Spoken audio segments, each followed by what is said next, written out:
தமிழ்நாடு அரசு நீட் கூடாது என்று சட்டம் இயற்றி குடியரசுத் தலைவரின் ஒப்புதலுக்கு அனுப்பிய நிலையில் அது நிராகரிக்கப்பட்டிருக்கிறது. இந்தியாவிலேயே தமிழ்நாடு மாநிலம் எல்லாவற்றிலும் முன்னோடியாக இருப்பதைப் போல் இந்த நீட் தேர்வு முறையால் ஏற்படுகிற பாதிப்புகளை முன்னுணர்ந்து இந்த தேர்வு முறையே கைவிடப்பட வேண்டும் என்பதை தமிழ்நாட்டு மக்கள் தொடர்ந்து வலியுறுத்தி வருகிறோம். மீண்டும் வலியுறுத்துகிறோம். நீட் தேர்வு கூடாது. இதில் சீர்திருத்தம் என்பதில் எந்த பயனும் இல்லை. சட்டங்களை வலிமையாக்குவதால், தண்டனைகளை பெருக்குவதால் இந்த குற்றம் கட்டுப்படுத்தப்பட்டுவிடும், நிறுத்தப்படும் என்று எண்ணுவது மக்களை ஏமாற்றுவதாகும். This education system is being transformed root and branch by the national education policy that our government has brought in 2020. This is the biggest change. हम education system को change कर रहे हैं. It was pending from last 34 years. Our government has done this. अध्यक्ष जी, आपकी अनुमति से मैं नेशनल एजुकेशन पॉलिसी का 3 वाक्य पढ़ना चाहता हूं. This is going to convince our young people that the whole root and branch reform of our education system is taking place, and therefore the examinations as we know it today will change in the coming years. First, बच्चों का मांग क्या था? आज memorisation के आधार पर, रट मारने के आधार पर पूरा एजुकेशन सिस्टम है. इसके वजह से जो हम कॉलेज में पढ़ते हैं उसका कुछ महत्व नहीं होता है.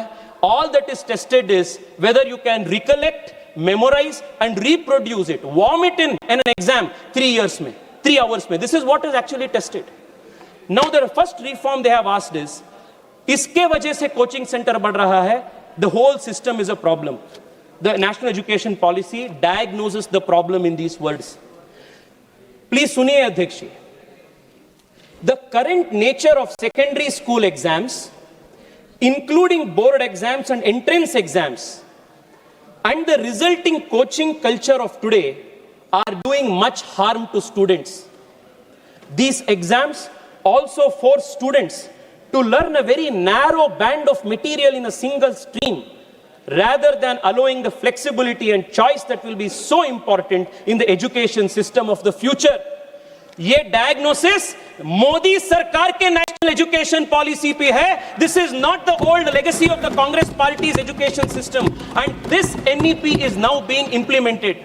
This is what is implemented now. दूसरा अध्यक्ष, बोर्ड एग्जाम के लिए क्या कहे? What is the fix for the board exam national education policy? Board exams are to be redesigned. Supriya ji please सुनिए. Board exams are to be redesigned to test primarily core capacities, competencies, critical problem solving things. She is listening you very patiently because after you she will speak. Yes, please. Critical thinking, rather than, ये सुनिए अध्यक्ष जी, rather than months of coaching and memorization with subject choice and up to 2 attempts a year, a main examination and one for improvement to reduce the exam's high stakes character. और अध्यक्ष जी, मुझे बताते हुए बहुत गर्व है, इस साल के सीबीएसई 10th स्टैंडर्ड एग्जामिनेशन साल में एक बार नहीं हुआ, एनईपी के आधार पर 2 बार हुआ, and students were given the choice to select the best of the scores. ये फ्लेक्सिबिलिटी हो रहा है system.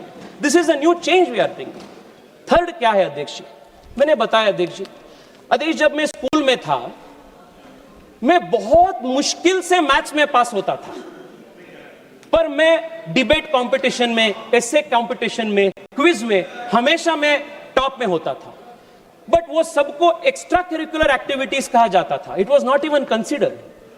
And the national education policy says it establishes a national assessment centre, पराक, as a standard setting body that fulfills the basic objectives of setting norms, standards and guidance for standardized assessment, which will be a continuous evaluation and a 360-degree assessment of the student.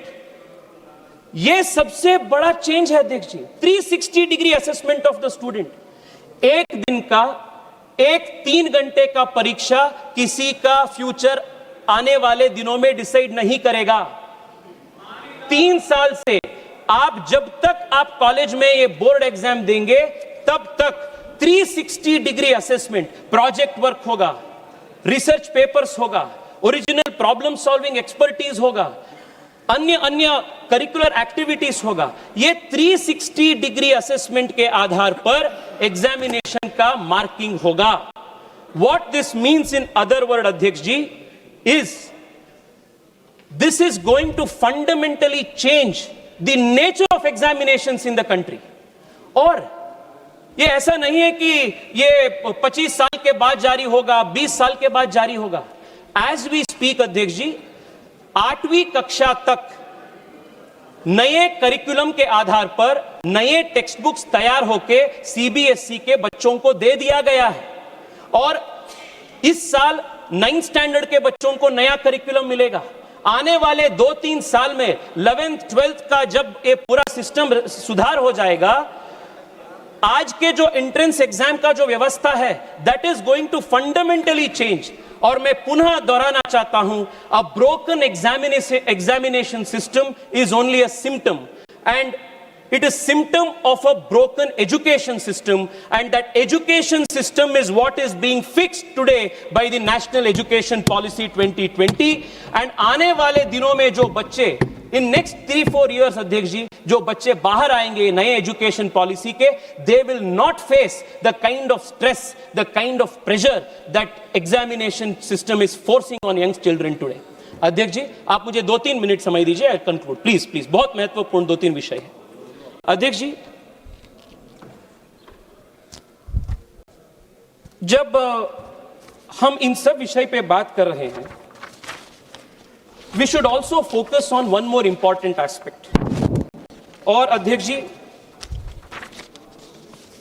युवाओं के लिए mental health का है। आज कई सारी बार उल्लेख हुआ that students are under immense stress, sometimes they even take an extreme step of taking their own life. सरकार से मेरा आग्रह है और नेशनल एजुकेशन पॉलिसी में भी उल्लेख है कि देश के बच्चों को मेंटल हेल्थ को, स्ट्रेस को, प्रेशर को कैसे हैंडल करना, इसके लिए भी एक काउंसलिंग का सिस्टम रेडी करने का उल्लेख नेशनल एजुकेशन पॉलिसी में भी है। The government will do it. अध्यक्ष जी I have spoken about 2 things now. What have we done to immediately fix NEET and what we have done to fix the system for good. ये 2 चीज पे मैं अभी तक बात किया हूं। अगर आप मुझे अनुमति देंगे अध्यक्ष जी और 3 मिनट के लिए, आई वॉन्ट टू अध्यक्ष जी 3 ही मिनट में आपसे रिक्वेस्ट कर रहा हूं। मैं कुछ पॉलिटिकल विषय जो इन्होंने रिक्वेस्ट किया, जो पॉलिटिकल बात आज आए हैं, मैं उस पॉलिटिकल बात को अध्यक्ष जी जवाब देना चाहता हूं। पहला बात अध्यक्ष जी,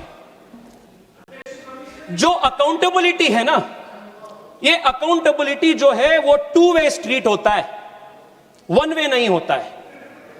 और 2-वे स्ट्रीट का मतलब अध्यक्ष जी, if you are demanding accountability for a national level examination, you should also be answerable for a state level examination which is conducted in your state. जो बच्चे रीट लिखते हैं वो भी उतना ही हकदार है जितना बच्चे नीट लिख रहे हैं। 2 यार्डस्टिक नहीं हो सकता है। अध्यक्ष जी जब ये पूरा प्रदेश हो रहा था, पूरा ये प्रदर्शन हो रहा था बच्चों का, राहुल गांधी जी को पूरा पॉलिटिकल फोमो हो गया और राहुल गांधी जी सोचे कि मैं कहां जाऊं भाई, इतना हाईलाइट स्पॉटलाइट सबको बाकी को मिल रहा है। सीधा राहुल गांधी जी जाके प्रधानमंत्री जी के घर के सामने बैठ गए। मैं राहुल गांधी जी से पूछना चाहता हूं, राहुल जी 2 साल पहले जब राजस्थान में आपके सरकार थे और बार बार वहां रीट के पेपर लीक हुए थे और उस रीट पेपर लीक में 40 से ज्यादा राजीव गांधी स्टडी सर्कल के वॉलंटियर्स का हाथ एलिगेशन के आ रहा था, आप कहां गए थे? मैं वहां राजस्थान में था अध्यक्ष जी। अध्यक्ष जी मैं युवा मोर्चा के मेरे साथियों के साथ राजस्थान में था, पानी का बौछार से मैं सामना किया। मैं उस दिन बच्चों के साथ, मेरे युवा साथियों के साथ लाठी खाए। कहां दे रहे हो राहुल जी आप? दूसरा दूसरा अध्यक्ष जी, मैं पूछना चाहता हूं, मैंने देखा अभिषेक बैनर्जी का लंबा भाषण।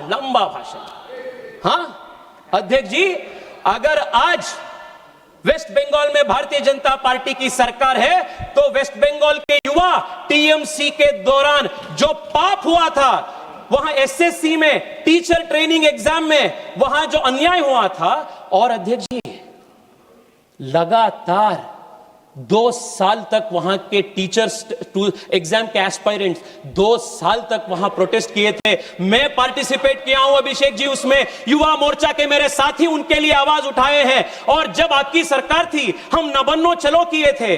आपने क्या किया?